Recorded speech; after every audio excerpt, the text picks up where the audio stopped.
উপস্থিত বৈঠকের মুসলিম বোন, আপনাকে নিয়ে দুটা কথা বলছি, শোনেন। আবু হুরায়রা রাদিয়াল্লাহু তাআলা আনহু বলেন, রাসূল সাল্লাল্লাহু আলাইহি সাল্লাম বলেছেন, সিনফান মিন আহলিন নার লামারাহুমা, দুই শ্রেণীর মানুষ জাহান্নামে যাবে, আমি তাদের দেখিনি। দুই শ্রেণীর মানুষ জাহান্নামে যাবে, আমি তাদের দেখিনি। কওমুন মাহুম সায়াতুন, এক শ্রেণীর মানুষ তাদের হাতে থাকবে লাঠি, কাদনাবিল বাকার, গাভীর লেজের মতো, একদিক মোটা একদিক চিকন, তাদের হাতে লাঠি থাকবে। ইয়াদরুবু বিহান নাস, তা দিয়ে তারা মানুষকে মারবে। প্রশাসনের হাতে এরকম লাঠি থাকে, যারা কলেজ বিশ্ববিদ্যালয়ে পড়ে ধর্মের শিক্ষার নামে ঢং করে বেড়ায়, তাদের হাতে এরকম লাঠি থাকে। যারা দলীয় দাপট দেখায়, দাঙ্গাবাজি করে, ক্ষমতা দেখায়, জোর করে জমি দখল করে, জোর করে এলাকা দখল করে, মানুষের মান সম্মানের হানি করে, মানুষকে জোর করে অপমান করে জেল হাজতে দেয়, এদের হাতে এরকম লাঠি থাকে। এরা যেন মনে করে জাহান্নাম আমার জন্য অপেক্ষা করছে। জুলুম করে, দাঙ্গাবাজি করে, ক্ষমতা দেখিয়ে, দাপট দেখিয়ে বেশি দিন টিকা যায় না। ফেরাউন ডুবে গেছে, অতএব আপনার জন্য জাহান্নাম অপেক্ষা করছে, আপনি থামুন। আপনাকে আমি অনুরোধ করেছি, ক্ষমতা দেখিয়ে, দাঙ্গাবাজি দেখিয়ে, জুলুমবাজি করে, মানুষের প্রতি অন্যায় অবিচার করে, ক্ষমতা দেখিয়ে, মানুষকে জেল হাজতে দিয়ে, মানুষকে অপমান করে এক মিনিট বাঁচার চেষ্টা করিয়েন না। নরম হয়ে থাকেন, খুব নরম হয়ে থাকেন। মাটির মানুষ, মাটির মতো হয়ে থাকেন, ফলাফল ভালো হবে। সময় অল্প। কালকে ছিল 40 বছর, আজকে দেখছেন 60। কালকে ছিল 60 বছর, আজকে দেখলেন 80। তার মানে বেশি সময় নেই, অল্প সময়। আদম সন্তানকে, অন্তত মুহাম্মদ সাল্লাল্লাহু আলাইহি সাল্লামের উম্মতকে বেশি সময় দেওয়া হয়নি। অল্প সময় বাঁচতে এসে মানুষের ক্ষতি করে বাঁচার চেষ্টা করিয়েন না, মানুষকে অপমান করে বাঁচার চেষ্টা করিয়েন না, এর ফলাফল ভালো নয়। রাসূল সাল্লাল্লাহু আলাইহি সাল্লাম বলছেন, কেউ যদি কারো মান সম্মানের হানি করে, তাহলে সেই দিন আসার আগে যেন হাত ধরে সমাধা করে নেয়, যেদিন কোনো টাকা পয়সা থাকবে না। যেহেতু বিচারের মাঠে হাত ধরে ক্ষমাও হবে না, যেহেতু বিচারের মাঠে টাকা পয়সা দিয়ে বাঁচাও যাবে না, সেই দিন তখন নেকি দিয়ে বাঁচতে হবে। আমি একটা লোককে অপমান করেছিলাম, আমি এখন বাঁচব কি দিয়ে? আমার নেকি দিয়ে। আমার নেকি দিতে দিতে যখন শেষ হয়ে যাবে, তখন আমি যাব জাহান্নামে, ও যাবে জান্নাতে। এটা হলো বিচারের মাঠে বিচারের পদ্ধতি। ওখানে টাকা পয়সা দিয়ে বিচার হবে না, ওখানে ক্ষমতা দিয়ে বিচার হবে না, ওখানে বিচার হবে নগদ নেকি দিয়ে। জালেমকে তার নেকি বুঝিয়ে দিয়ে তাকে জাহান্নামে যেতে হবে, এটাই হলো বিচার। যার কারণে দাঙ্গাবাজি করে কিছু করার চেষ্টা করিয়েন না। পৃথিবীর মানুষ শুনে রেখো, দুই শ্রেণীর মানুষ জাহান্নামে যাবে, আমি তাদের দেখিনি। এক শ্রেণীর মানুষের হাতে থাকবে লাঠি, গাভীর লেজের মতো, একদিক মোটা একদিক চিকন, তারা মানুষকে এই লাঠি দিয়ে মারবে, ওরা জাহান্নামে যাবে। দুই, নিসাউন, মহিলা, কাশে এতন, কাপড় পরে থাকবে, আর এতন উলঙ্গ। তোমার মা ছোট ব্লাউজ পরে এখন বসে আছে, বলো এটা কি? যার হাত দেখা যায়, পেট দেখা যায়। আমি শাড়ি হারাম পোশাক বলিনি, শাড়ি পরা যায়। আমি বলেছি ভালো হবে সালোয়ার কামিজ মেক্সি চাদর পরেন। শাড়ি যদি পরেন তাহলে 2 ছাড়ের ব্লাউজ পরতে হবে, যার হাত হবে কবজি পর্যন্ত, নিচের দিক কোমরের নিচে চলে যাবে, 1.5 গজ কাপড়ের ব্লাউজ করতে হবে। আর শাড়ি পরলে পা মোজা পরতে হবে। বাইরে বের হলে শাড়ি পরে পা মোজা না পরে যদি অটোতে উঠে, তাহলে হাঁটু পর্যন্ত পা খুলে যাবে। এই পোশাক পরে তোমার মা বাইরে যেতে পারে না।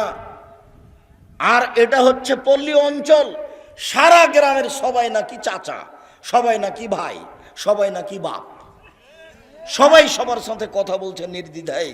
অবাক মনে করছেন যে আপনি এরকম করছেন যার জন্য পৃথিবীর সবাই করছে, এরকম কথা ঠিক নয়। আপনি বগুড়া জামিলে যান, এক শ্রেণীর মানুষ আছে, এক শ্রেণীর পরিবার আছে, ওদের পরিবারের ওদের মহিলাদের কাপড় পুরুষ দেখে না। যদি পুরুষ দেখে নেয় তাহলে সেই কাপড় তারা আর পরবে না, তাকে আগুন দিয়ে জ্বালিয়ে দেবে। আপনার স্ত্রী আপনার মেয়ে নগ্ন হয়ে চলছে, যার কারণে আপনি বলছেন পৃথিবীতে সবাই এরকম। ওদের সব সময়ের পোশাক পুরুষ দেখে না। ওরা বাড়ির বাইরে বের হলে শুধু বোরকা দেখতে পাবে, অন্য কিছু নয়। অথচ তারা বেঁচে আছে, আজও পৃথিবীতে বেঁচে আছে, তাদের দিন চলে। সম্মানিত দিনী বোন শুনুন, আপনাকেই বলছি, আপনার রাস্তাতে হাঁটা দেখলে লজ্জা হয়, আপনার চলা ফিরা দেখলে খারাপ লাগে, লজ্জা হয়।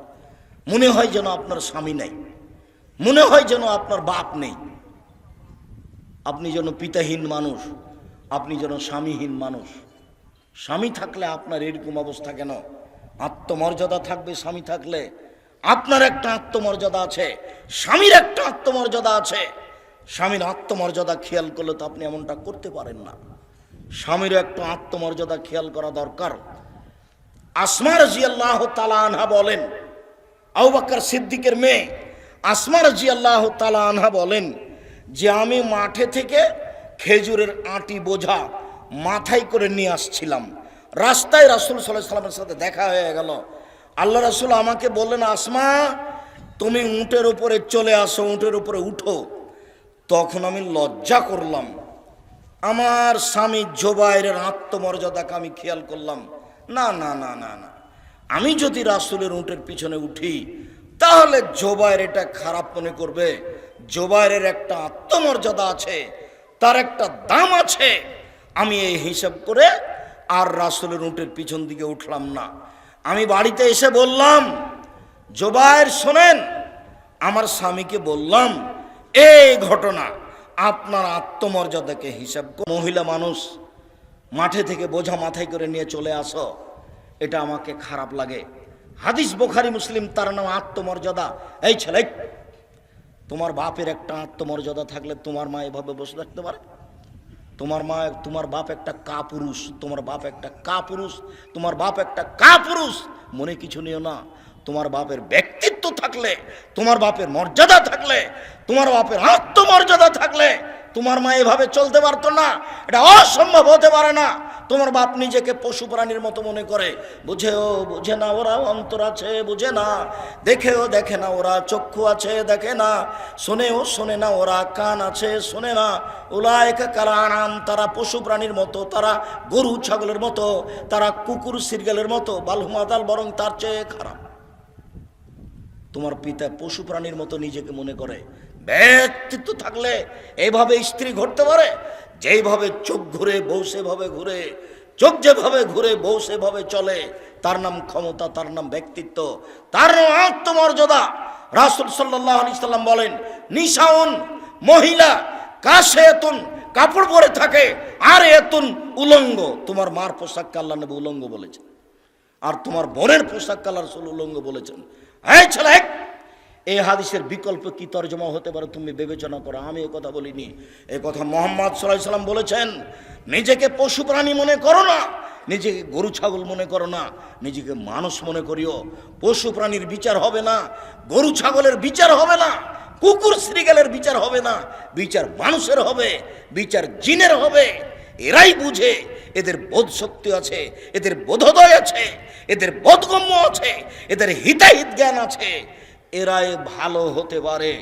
যেহেতু ভালো হচ্ছে না, কাজে এরা পশু প্রাণীর মতো, এরা গরু ছাগলের মতো, এরা কুকুর শৃগালের মতো। তবে আল্লাহ তাদেরকে কুকুর শৃগাল বলেননি। পরিবর্তন হতে পারে।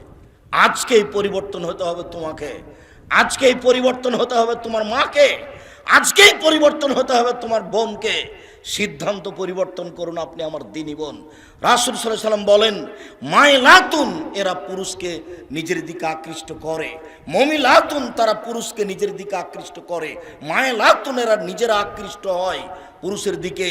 এরা বাড়িতে যখন থাকে তখন ভালোই থাকে, যখন বাড়ি থেকে বের হয় রাস্তায় চলে তখন কেন জানি কেমন কেমন করে, আনছান আনছান করে, একবার ডান দিকে যায়, একবার বাম দিকে যায়, একবার হাত নাড়ে, একবার চুল নাড়ে, কেন জানি কেমন কেমন করে। তার মানে এরা পুরুষের দিকে আকৃষ্ট হয়েছে। লায়াত খোলা জান্না, এরা জান্নাতে যাবে না, জান্নাতে তো যাবে না, যাবেই না। ওলা ইয়াজিদনা রিহাহা, এরা জান্নাতের গন্ধ পাবে না। ফাইনা রিহাহা লা তুজাদু মিন মাসিরাতি কাযা ওয়া কাযা, যে জান্নাতের গন্ধ 1 বছরের দূরত্ব পথ থেকে পাওয়া যায়, এটা জান্নাত। এখানে একটা দ্রুতগামী ঘোড়া দৌড়াতে আরম্ভ করে 1 বছর দৌড়াই, এই যত পথ যাবে ওই পথের মাথায় কেউ যদি দাঁড়ায় তাহলে জান্নাতের গন্ধ পাবে। এই মহিলারা জান্নাতের গন্ধ পাবে না।